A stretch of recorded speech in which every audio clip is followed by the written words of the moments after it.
ठीक है, तो हम लोग देख रहे थे भारतीय संविधान के अंतर्गत अनुच्छेद 22, जिसमें बताता है आपका कुछ दशाओं में गिरफ्तारी और निरोध से संरक्षण के बारे में। जिसमें हम लोगों ने पढ़ा था कि इसका खंड 1 और खंड 2 के बारे में अध्ययन कर लिया था।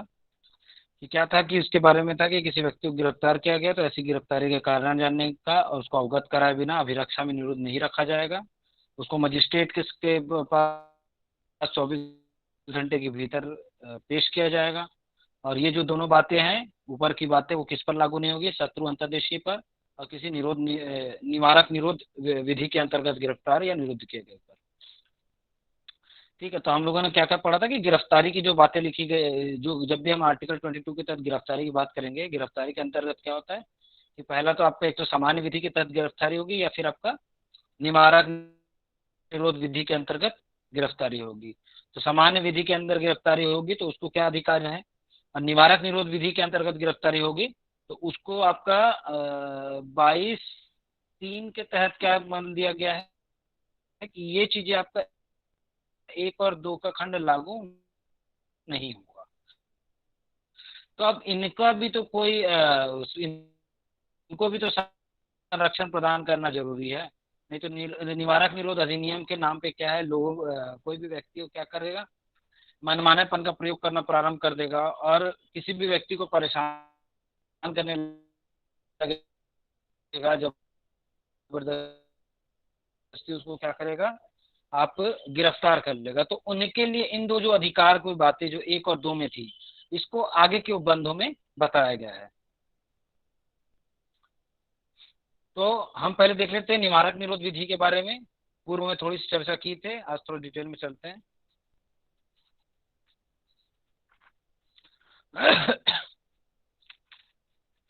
तो निवारक निरोध विधि में क्या होता है कि वह विधि जिसके इन विधियों के अधीन क्या है आपका निवारण कर दिया जाता है, या उनको क्या है एक प्रतिषेध लगा दिया जाता है कि ऐसा कार्य होने से पहले ही, कार्य होने के पहले ही आपका क्या होगा, गिरफ्तारी हो जाती है या आपको निरुद्ध कर दिया जाता है।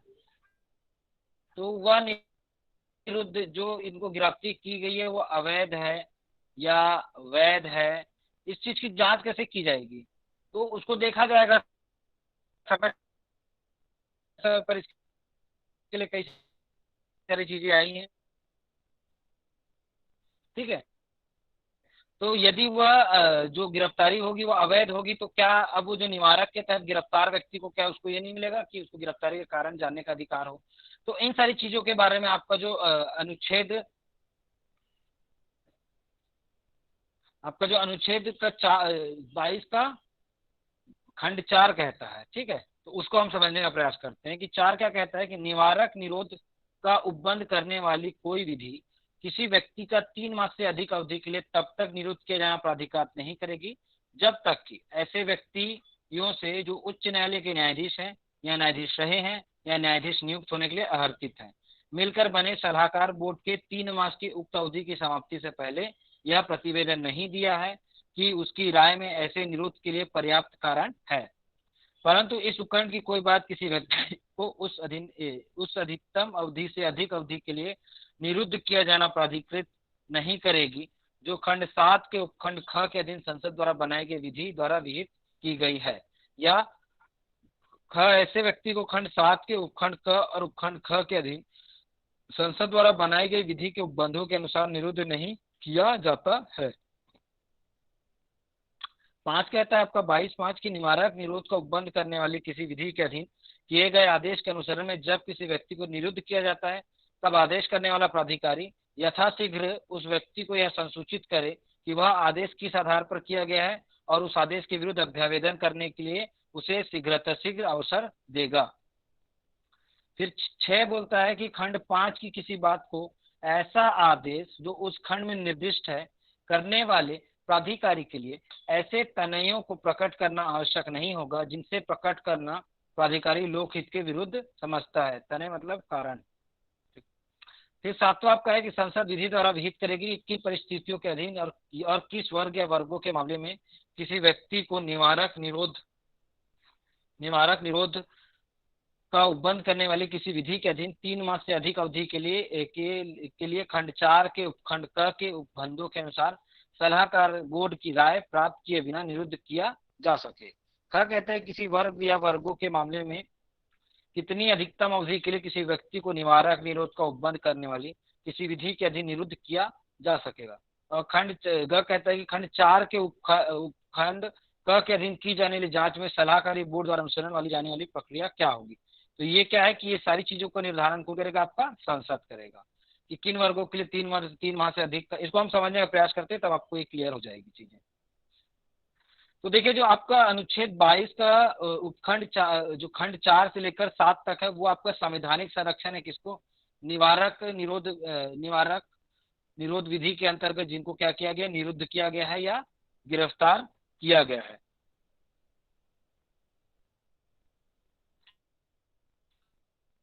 तो उनको ये 4 जो है 4, 5, 6 और 7 के तहत क्या है, यह अधिकार जो मिले संवैधानिक संरक्षण प्रदान किया गया है, जिसके माध्यम से पहला क्या है कि सलाहकार बोर्ड द्वारा पूर्णाविलोकन, ठीक है, क्योंकि जो गिरफ्तारी की गई है तो उसको सलाहकार के बोर्ड के द्वारा उसका पूर्णाविलोकन किया जाएगा कि वो सही है कि गलत है, कि उसकी जो अवधि है उसको क्या किया जाए। फिर दूसरा आपका है कि गिरफ्तारी एवं निरोध के कारणों से अवगत होने का अधिकार। तो कोई भी व्यक्ति हो तो इसके तहत आपको 22(1) और 2 के तहत आपको क्या मिला था, सामान्य विधि के तहत गिरफ्तार जो व्यक्ति होगा उसको अपने कारणों को जानने का अधिकार है। तो आपका जो 22(4) से लेकर 7 है, उपखंड 4 से लेकर उपखंड 7, तो इनके माध्यम से क्या है कि निवारक विधि के तहत कोई व्यक्ति को अगर गिरफ्तार या निरुद्ध किया गया है तो उसको भी उसके कारण जानने का अधिकार प्रदान किया गया है इसके तहत। फिर और क्या दिया गया है कि अभ्यावेदन प्रस्तुत करने का अधिकार। अभ्यावेदन मतलब होता है आपका रिप्रेजेंटेशन, ठीक है। फिर आपका चौथा है सलाहकार बोर्ड की प्रक्रिया, ठीक है। तो ये यहाँ पे जो सलाहकार बोर्ड का क्या बोलते हैं आपका ये दिया है पूर्णावलोकन,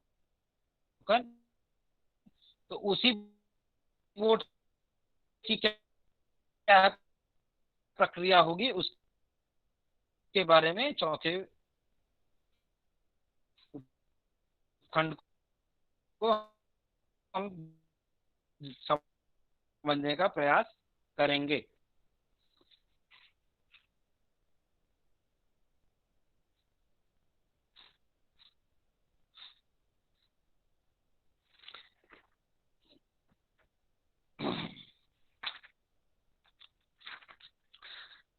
ठीक है, तो ये आपका जो निवारक निरोध विधि की कठोरता को कम करने के लिए आपको निवारक निरोध विधि की चीजें समझ आ गई होगी कल, तो मैं उसको ज्यादा और डिस्कस नहीं करेंगे, ठीक है।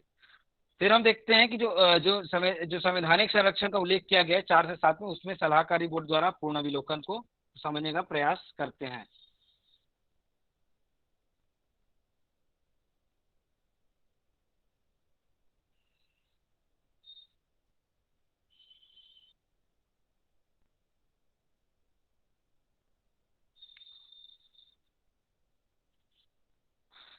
तो देखिए सलाहकारी बोर्ड द्वारा पूर्णाविलोकन है कि जो भी निवारक निरोध विधि सलाहकार बोर्ड की पूर्णाविलोकन शक्ति के अधीन होता है। कोई भी जो निवारक निरोध होगा, ठीक है, इसका पूर्णाविलोकन कब होगा कि जब भी निवारक निरोध के अधिकतम कितना होगा, 3 माह तक के लिए उसको क्या किया जाएगा, आपका निरोध किया जा सकता है, ठीक है। और 3 माह का जब कोई भी निवारक निरोध विधि बनाए तो उसके तहत किसी व्यक्ति को गिरफ्तार किया जा रहा है तो बिना कारण वाली सारी चीजों को जाने बगैर, ठीक है, उसको उसमें निरुद्ध कितने माह तक किया जा सकता है, 3 माह तक किया जा सकता है। अब 3 माह पूरा होने के पश्चात जिस भी विधि के अंतर्गत उसको आपका क्या गिरफ्तार किया गया या निरुद्ध किया गया है ना, तो उसके द्वारा क्या है उसका पूर्णाविलोकन किया जाएगा। और 3 माह के भीतर या सॉरी 3 माह के पूरे होते ही 3 माह से आगे की अवधि के लिए भी अगर उस व्यक्ति को जिस गिरफ्तार व्यक्ति उसको फिर से आप निरुद्ध चाहते तो सलाहकार की बोर्ड द्वारा पुनर्विलोकन किया जाएगा।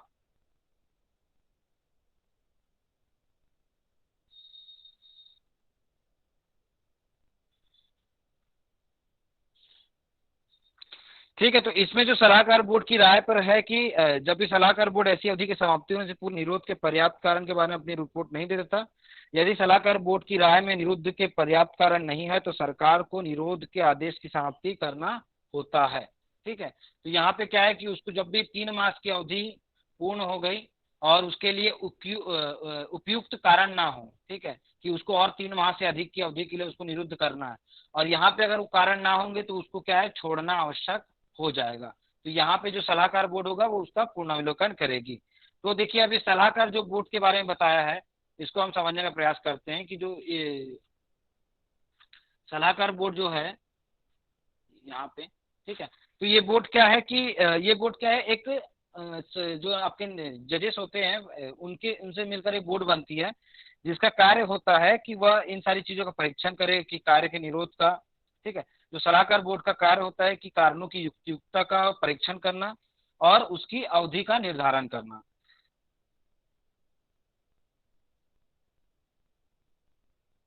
तो आपका जो बोर्ड होगा तो उस बोर्ड में क्या कौन कौन होगा, पहला आपका होगा एक हाई कोर्ट के जस्टिस, ठीक है।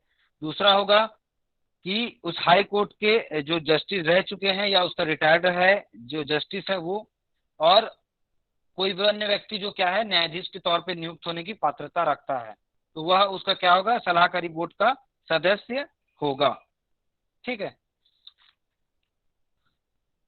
लेकिन आपको ये याद रखना है कि ये सलाहकार बोर्ड के लिए 1974 78 में एक संशोधन आया था, 44वां संशोधन अधिनियम, जिसके माध्यम से इस सलाहकार बोर्ड जो होता है, सलाहकार बोर्ड, ठीक है, इसके लिए संसद ने कुछ विधियों का निर्माण किया था, लेकिन वो चीजें क्या हुई, आज तक लागू नहीं हुई हैं। लेकिन ठीक है, इसको आपको याद रखना है कि वो चीजें आज तक लागू नहीं हुई हैं। तो इसमें जो अवधि थी कि वो जो 3 माह की अवधि है उसको कम करके 2 माह करने की बात कही गई थी। उसके बाद जो आपका बोर्ड की सदस्य में क्या है कि अभी कोई भी हाई कोर्ट का व्यक्ति रह सकता है, या हाई कोर्ट में का रिटायर्ड व्यक्ति हो सकता है, या हाई कोर्ट का हाई जस्टिस होने की जिसकी पात्रता है वह व्यक्ति इसका सदस्य के तौर पे शामिल हो सकता है। तो यहाँ पे उन्होंने क्या, इस बोर्ड के लिए उन्होंने क्या किया कि बोर्ड में क्या होगा, आपका अध्यक्ष होगा या चेयरमैन होगा, प्लस उसमें आपके होंगे कम से कम 2 मेंबर होंगे, ठीक है। उसके बाद आपके होंगे कि उसमें एक उच्च अध्यक्ष जो होगा वो क्या होगा, आपका जो इसे चेयरमैन की बात करेंगे वो हाई कोर्ट से रिटायर्ड होगा, ठीक। और जो अन्य सदस्य होंगे वो भी क्या होंगे, हाई कोर्ट से रिटायर्ड या सेवानिवृत्त होंगे, है ना। तो ये जो बोर्ड है ये क्या है, निवारक निरोध विधि के अंतर्गत जो भी काम होते हैं उनके को बचाव के लिए है और उन सारी चीजों को संभालने के लिए है, कि किसी भी व्यक्ति को क्या है कि उसको जेल में रखा जाए या ना रखा जाए, किसी व्यक्ति को 3 माह की अवधि पूरी हो जाएगी तो क्या सिचुएशन आएगी, उन सारी चीजों के लिए इस बोर्ड का गठन किया गया है। तो ये क्या है, संरक्षण दिया गया है इस प्रकार से। तो फिर जो आपका आगे है कि गिरफ्तारी और निरोध के कारणों को जानने का अधिकार, ठीक है। तो ये जो सेकंड पॉइंट है कि आपको जो कारणों को जानने का अधिकार है, तो ये आपको याद रखना है कि 22(5) के तहत है, ऊपर वाला आपका 22(4) था, ठीक है। तो निरुद्ध व्यक्ति का दूसरा महत्वपूर्ण अधिकार है कि जो गिरफ्तार और निरोध के कारण से अवगत होने का, और जो 22(5) है उसमें बोला गया है कि जो भी व्यक्ति निरोध का आदेश देने वाले प्राधिकार पर भी यह कर्तव्य अधिरोपित किया गया है कि यथाशीघ्र वह गिरफ्तार और निरुद्ध व्यक्ति के कारण निरुद्ध व्यक्ति को संसूचित करें। क्योंकि देखिए कोई भी व्यक्ति होता है तो उसको क्या है, नैसर्गिक न्याय के सिद्धांतों पर कोई भी व्यक्ति है तो उसको क्या है, अधिकार तो है, क्योंकि वो उसको क्या है, नैसर्गिक जो आपके जो प्राकृतिक अधिकार होते हैं या नैसर्गिक न्याय के सिद्धांतों के अनुसार उस पर निरुद्ध व्यक्ति को भी कुछ अधिकार देना आवश्यक होता है। उन अधिकारों के आधार पे क्या है कि उसको जो गिरफ्तार व्यक्ति है उसको उसकी सूचना देना सही माना जाता है। तो उस व्यक्ति को क्या है कि कारण जानने का अधिकार दिया जाता है, ठीक।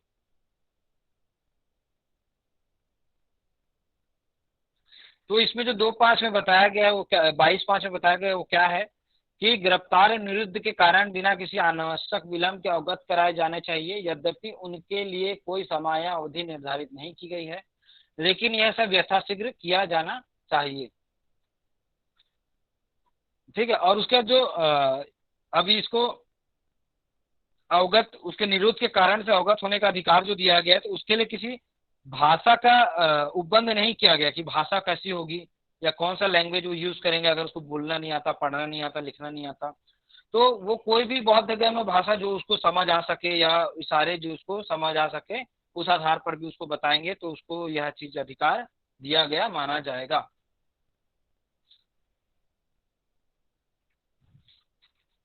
फिर आपका जो तीसरा है अभ्यावेदन प्रस्तुत करने का अधिकार। अभ्यावेदन होता है आपका रिप्रेजेंटेटिव, ठीक है, तो कोई जो भी निरुद्ध व्यक्ति होता है,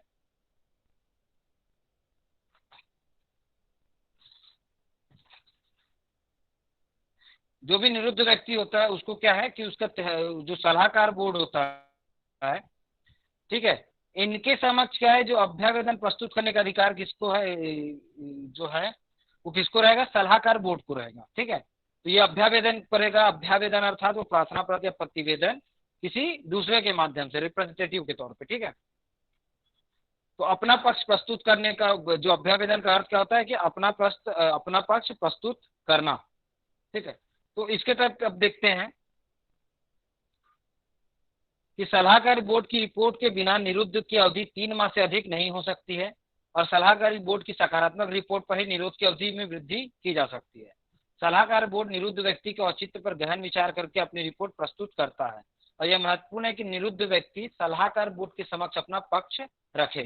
तो निरुद्ध व्यक्ति प्रभावी रूप से अपना पक्ष रख सकता है, इसके लिए आवश्यक है कि गिरफ्तार एवं निरुद्ध व्यक्ति को निरोध के आधारों से यथाशीघ्र अवगत कराया जाए, इसमें अनावश्यक विलंब नहीं किया जाए।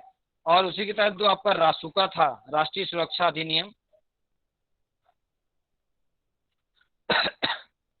तो उसमें था कि रासुका के तहत 5 से 10 दिन के भीतर ऐसे आधारों को संसूचित किए जाने की व्यवस्था की गई थी। तो जो आपका राष्ट्रीय सुरक्षा अधिनियम, उसमें भी बताया गया कि आप किसी व्यक्ति को गिरफ्तार करते हो तो उसको 5 से 10 दिन के भीतर उसके आधारों को संसूचित किए जाने की व्यवस्था की जानी चाहिए।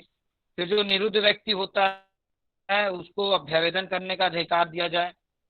फिर निरोध के आधार उसको ऐसी भाषा में जिससे निरोध व्यक्ति आत्मसात कर सके, अर्थात उसको वो चीजें समझ आ सके, उसको उस चीजों में बताना है। फिर उसको आधारों के साथ आवश्यक तथ्य, सामग्री, विल्लेख आदि भी व्यक्ति को उपलब्ध कराए, ताकि वो सलाहकार बोर्ड के सामने अपना पक्ष प्रबलता से रख सके। तो जैसे आप अपना पक्ष रखना चाहते हैं तो उसके लिए जो भी आवश्यक चीजें लगेंगी उन सारी चीजों की उपलब्धता की बात है। फिर अभ्यावेदन पर बिना किसी अनावश्यक किया जाकर उसका निपटारा किया जाए।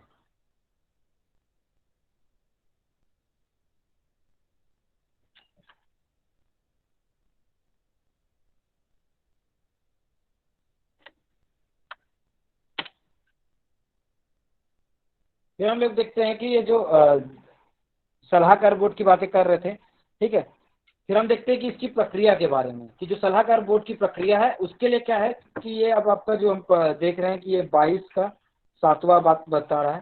ठीक है, 22 का खंड 7 के बारे में बंद करता है कि सलाहकार बोर्ड की प्रक्रिया की, कि सलाहकार बोर्ड की प्रक्रिया वह होगी जो संसद द्वारा विहित की जाएगी। अर्थात जो सलाहकार बोर्ड की प्रक्रिया का निर्धारण कौन करेगा, हमेशा इसकी जो प्रक्रिया है वो करेगा आपका संसद के द्वारा की जाएगी।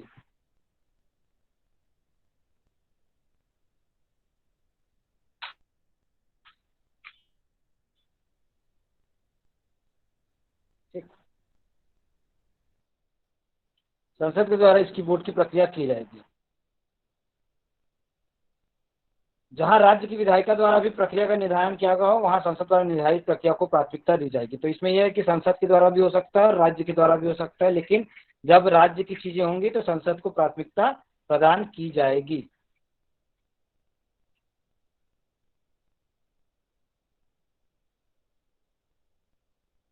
फिर देखिए कि निरुद्ध का आदेश सद्भावपूर्ण दिया गया है, यह साबित करने का भार हमेशा निरुद्ध व्यक्ति पर होता है।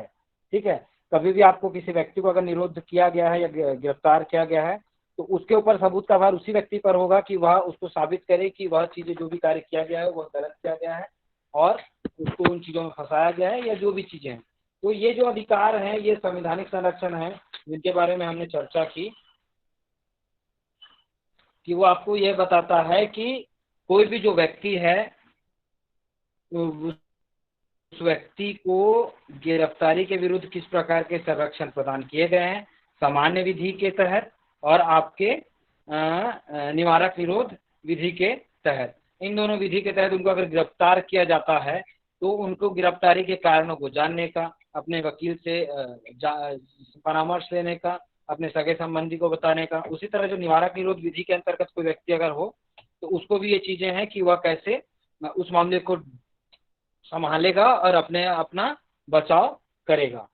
फिर हम लोग इसी में कुछ केस लॉस का देखते हैं।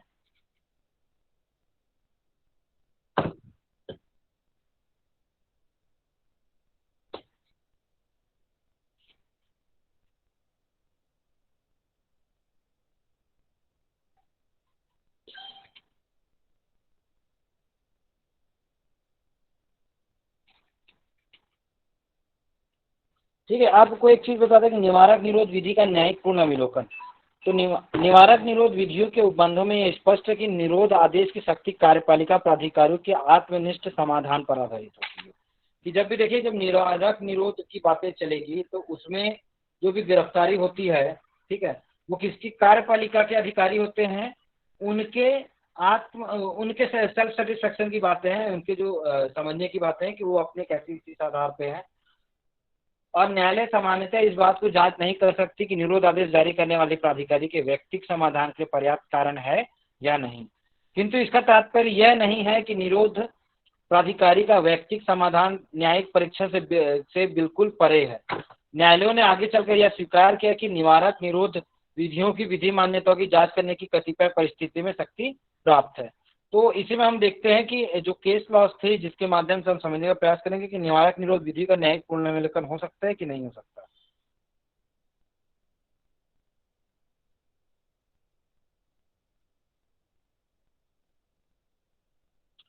तो इसमें एक मामला था आपका अब्दुल गफ्फार बनाम पश्चिम बंगाल राज्य का। ठीक, ये जो मामला आपका था, ये आपका 1975 का है। इस मामले में क्या हुआ कि अपीलार्थी को इस आधार पर निरुद्ध किया गया था कि उसने कई बार रेलवे संपत्ति की चोरी की थी। इस बात का कोई समुचित कारण नहीं दिखाया गया कि अपराधी के विरुद्ध भारतीय दंड संहिता के उपबंधों के अनुसार सामान्य आपराधिक अभियोजन क्यों नहीं किया गया। राज्य की ओर से यह दलील की कि अपराधी के विरुद्ध साक्ष्य भय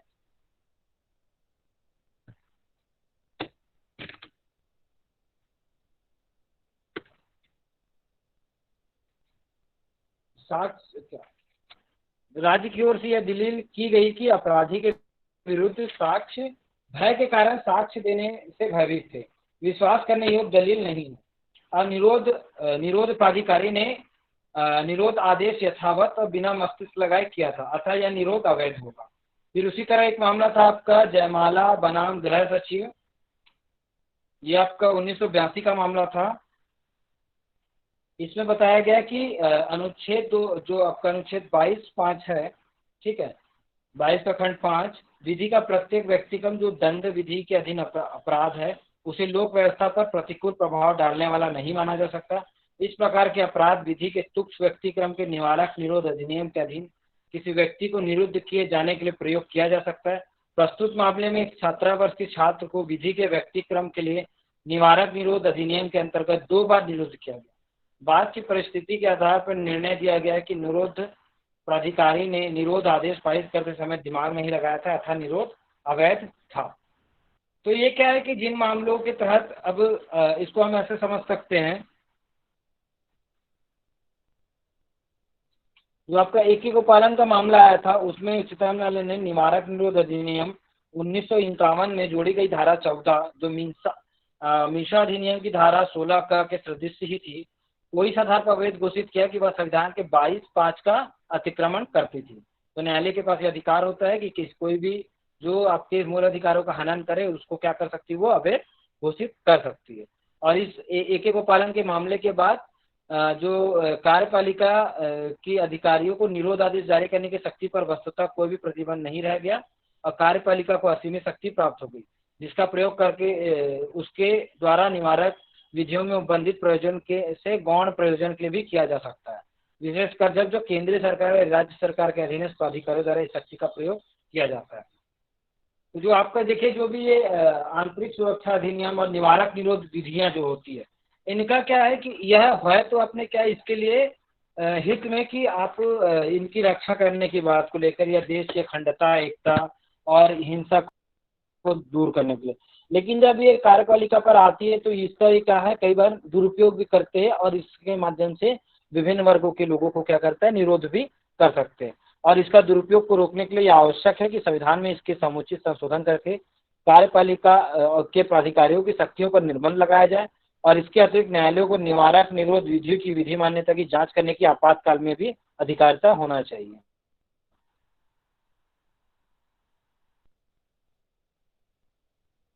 और इसी उद्देश्य से संविधान के 44वें संशोधन अधिनियम 1977 द्वारा निवारक निरोध विधि में कठोरता को कम किया गया, विशेष रूप से जब आपात के दौरान अनुच्छेद 20 और 21 में प्रदत्त दैहिक स्वतंत्रता के अधिकार को निलंबित नहीं किया जा सकता है।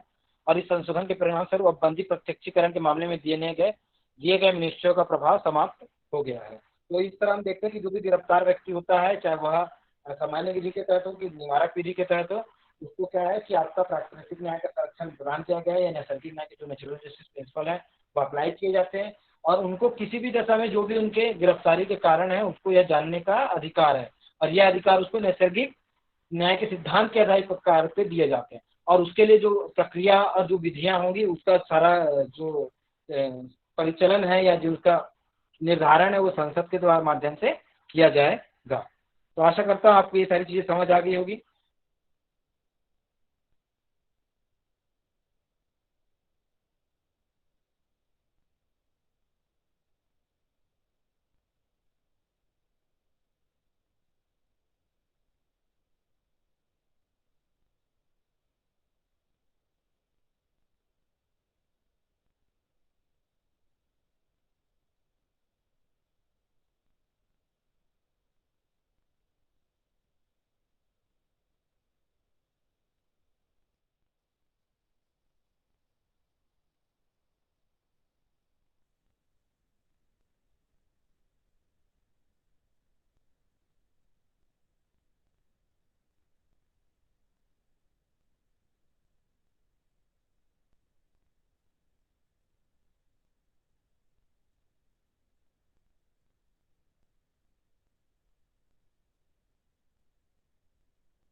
सर आवाज चेक कर लो। है ना। तो ये देखो, इसमें बंदीकरण और निरोध के विरुद्ध जो संवैधानिक संरक्षण है उसके बारे में थोड़ा सा चर्चा करेंगे। कि देखो, मनमाने बंदीकरण और निरोध को रोकने के लिए क्या है, हर एक आदमी को, व्यक्ति को कुछ संवैधानिक संरक्षण प्राप्त है अनुच्छेद 32-22 के अंतर्गत। कि पहला चीज तो ये है कि आपको जब गिरफ्तार किया जाता है तो उसके कारण को जानने का अधिकार है। आप तो ये जो प्रावधान आपको मिलेगा अनुच्छेद 22 के खंड 1 में, कि कोई भी व्यक्ति जो गिरफ्तार किया जाता है उसे यह जानने का अधिकार होता है कि वो किस कारण से और किन आधारों पर गिरफ्तार किया जा रहा है। दूसरा जो है वो है कि गिरफ्तार करने के बाद क्या है, प्रतिरक्षा करने का अधिकार है। कि आप अपनी पसंद की या रुचि के वकील से प्रतिरक्षा करवाने का अधिकार रखते हो। तो ये आपको मिलेगा अनुच्छेद 22(2) में मिलेगा आपको। ये 22(1) में है ना। और सेकेंड वाला चीज जो है 22(2) में मिलेगा आपको। उसके बाद क्या है कि 24 घंटे के अंदर आपको मजिस्ट्रेट के समक्ष प्रस्तुत कराना है। ये अधिकार मिलेगा आपको। और चौथा अधिकार ये है कि अगर आपको 24 घंटे के बावजूद भी अगर गिरफ्तार किया जाता है तो उसके लिए क्या लगेगा, मजिस्ट्रेट का आदेश लगेगा, उसी के अधीन आपको गिरफ्तार किया जाएगा इसके। तो इसी संदर्भ में हम देखो कुछ डिसाइडेड केस देखते हैं। जैसे होमी डॉक्टर मिस्त्री वर्सेस नफीसुल हसन का केस है 1958 का। तो इसमें क्या था कि मजिस्ट्रेट के समक्ष प्रस्तुत किए बिना 24 घंटे से अधिक उसको क्या किया गया था, निरुद्ध किया गया था। तो न्यायालय ने इसे, है ना, मुक्त करने के लिए बंदी प्रत्यक्षीकरण का रिट जारी कर दिया इस वाले केस में। अब उसके बाद देखो जोगिंदर सिंह वर्सेस उत्तर प्रदेश स्टेट का केस है 1994 का। इस वाले केस में क्या किया गया कि निर्दोष व्यक्ति को पुलिस द्वारा अवैध तथा मनमानी गिरफ्तारी से संरक्षण प्रदान किया गया है अनुच्छेद 22 के अंतर्गत। ये बताया गया उच्चतम न्यायालय।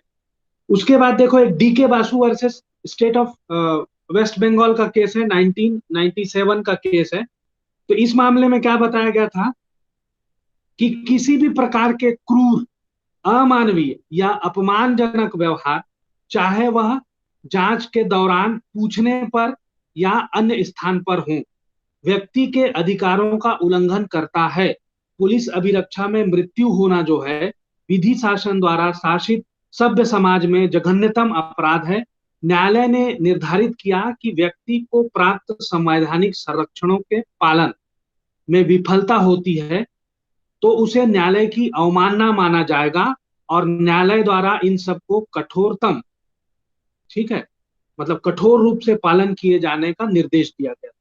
तो यहाँ पे गिरफ्तारी से संबंधित कुछ निर्देश थे कि आप कैसे गिरफ्तार करेंगे, कैसा व्यवहार करेंगे, इन सब चीजों को बोला गया। और जो इम्पोर्टेंट चीज है वो ये है कि अगर आप इन निर्देशों का पालन नहीं करते हैं तो उसे न्यायालय अवमानन माना जाएगा।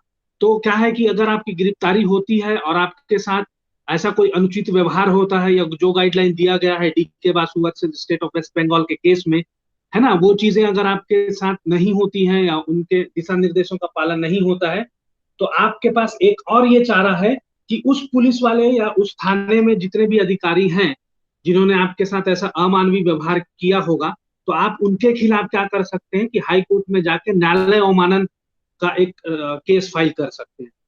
ठीक है, तो ये चीज थी। अब देखिए अपवाद जो है उसमें यहाँ पे आप ये देखिएगा कि जो ये संरक्षण है वो देश की सामान्य दंड विधि के अंदर अंतर्गत जो मनमाना बंदीकरण या फिर विरोध के विरुद्ध प्रदान किए गए हैं, ठीक है, लेकिन इसमें कुछ अपवादों को लागू नहीं होते, जैसे विदेशी शत्रु है इनके लिए ये नहीं होगा।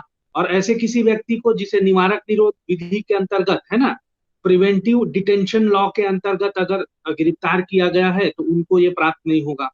अब देखें निवारक निरोध जो है ना, निवारक निरोध विधियों के विरुद्ध संवैधानिक संरक्षण क्या है, तो संविधान में निवारक निरोध की कोई परिभाषा नहीं दी गई है, ठीक है, किंतु इसका उद्देश्य क्या होता है, अपराधों को रोकना होता है। यदि सरकार को यह आशंका हो जाए कि कोई व्यक्ति या व्यक्तियों का कोई जो समूह है अभ्यस्ततः अपराधी है और कोई आपराधिक उद्देश्य को पूरा करने जा रहा है, ऐसा कृत्य करने वाला है या कोई काम करने वाला है जिसे सरकार क्या है प्रतिबंधित रखती है, ठीक है, तो सरकार पहले से ही उन्हें ऐसा करने से रोकने के लिए निवारक विधि जो है उसके अंतर्गत गिरफ्तार करके जेल में निरुद्ध रख सकती है। और इस प्रकार जो निवारक निरोध दंडात्मक नहीं क्या है, एक निवारक विधि होती है। तो अनुच्छेद 22 जो है वो निवारक निरोध के लिए एक विशिष्ट प्रक्रिया विहित करती है, जो अनुच्छेद किसमें दी गई है, 22 के खंड 4 से लेकर खंड 7 तक दिया गया है। तो इनको थोड़ा सा संक्षेप में समझने का प्रयास करते हैं कि क्या है। देखिए जैसे सलाहकार बोर्ड का पुनर्विलोकन जो है, तो ये हेमंत सर ने आपको बहुत अच्छे से बताया होगा। तो देखो किसी व्यक्ति को निवारक निरोध विधियों के तहत 2 माह तक गिरफ्तार रखा जा सकता है। 2 माह से अधिक अवधि तक गिरफ्तार करने के लिए सरकार सलाहकार बोर्ड द्वारा राय का दिया जाना आवश्यक होता है। यदि सलाहकार बोर्ड अपनी राय नहीं देता है तो उसे गिरफ्तार व्यक्ति को 2 माह से अधिक अवधि तक गिरफ्तार नहीं रखा जाएगा। और उसके बाद आप दूसरा चीज देखिएगा, अभ्यावेदन देने का जो अधिकार है, इसमें क्या है कि अनुच्छेद 22(5) में गिरफ्तार व्यक्ति को 2 अधिकार प्रदान किए गए, ठीक है। पहला जो है वो ये है कि गिरफ्तारी के आधारों को वो जानने का अधिकार है उसको। और दूसरा जो अधिकार है वो क्या है कि गिरफ्तारी आदेश के विरुद्ध वो अभ्यावेदन दे सकता है, ठीक है। तो ये जो दोनों अधिकारों का जो प्रयोग है वो गिरफ्तार व्यक्ति शीघ्र अतिशीघ्र कर सकता है और उसके मतलब उसके द्वारा किया जाना चाहिए। अब जो डिसाइडेड केस है इसमें देख लेते हैं हम कि लालू भाई जोगी भाई वर्सेस यूनियन ऑफ इंडिया 1980 का केस है, 81 का। तो इसमें क्या है कि निरोध के आधार के मूल तत्वों का पर्याप्त और पूर्ण ज्ञान निरुद्ध व्यक्ति को ऐसी भाषा में कराया जाना चाहिए जिसे वह समझता हो, ठीक है, कि जो हिंदी नहीं जानता है या जो इंग्लिश नहीं जानता है आप ऐसे भाषा का प्रयोग नहीं करें, जिससे वह अपना अभ्यावेदन प्रभावी रूप से कर सके। यदि निरोध के आधार पर मौखिक रूप से बताए जाते हैं, ठीक है, तो लिखित रूप में कुछ नहीं दिया जाता है या ऐसी भाषा में दिया जाता है जिसे वह नहीं समझता है, तो अनुच्छेद 22(5) का उल्लंघन होगा क्योंकि वह प्रभावी रूप से अभ्यावेदन नहीं कर सकता है, ठीक है। अब उसके बाद दूसरा जो केस है वो देखिए Kamlesh Kumar versus union of India, ठीक है, 1995 का केस है। तो इसमें यह देखिएगा कि एनडीपीएस और कोफापोस एक्ट जो है, ठीक है, इसके अधीन विशिष्ट अधिकारी के समक्ष प्रतिवेदन प्रस्तुत करने के संबंध में सूचना पाने का अधिकार, ऐसी सूचना न देने पर निरोध जो है वो क्या हो जाएगा, अवैध हो जाएगा।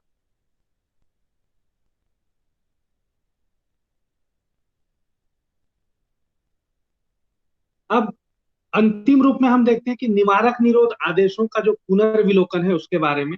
तो इससे संबंधित जो केस है वो है आपका ADM Jabalpur versus S Shukla का केस। तो देखो, निवारक निरोध विधियों के तहत दिए गए जो आदेश होते हैं वो आत्मनिष्ठ समाधान, सब्जेक्टिव सेटिस्फेक्शन पर आधारित होते हैं। ठीक है। न्यायालय ने यह स्थापित किया कि ये जो विषय है उन परिस्थितियों की जांच की जा सकती है कि जिनके आधार पर वह समाधान आधारित है। कि उन परिस्थितियां, कि किन परिस्थितियों में निवारक निरोध के अंतर्गत किसी व्यक्ति को गिरफ्तार किया गया था, तो इन परिस्थितियों की जांच की जा सकती है। अब उसके बाद देखिए ADM Jabalpur versus S Shukla का जो केस है 1976 का, इसमें जो जस्टिस थे श्री खन्ना, ठीक है, उन्होंने क्या अभिनिर्धारित किया कि राष्ट्रपति के आदेश के बावजूद एक निरुद्ध व्यक्ति निरोध को इस आधार पर चुनौती दे सकता है कि या तो उसे निरुद्ध करने का कोई कानूनी अधिकार नहीं है, या फिर कानूनी अधिकार का सम्यक पालन नहीं किया गया है। तो ये दो चीजें ध्यान में रखिएगा कि निरुद्ध करने का कोई कानूनी अधिकार नहीं है, और दूसरा, या फिर कानूनी अधिकार का सम्यक पालन नहीं किया गया था। तो ये जो चीजें हैं आप इसको सारांश रूप में लिख सकते हैं अनुच्छेद 32 के अंतर्गत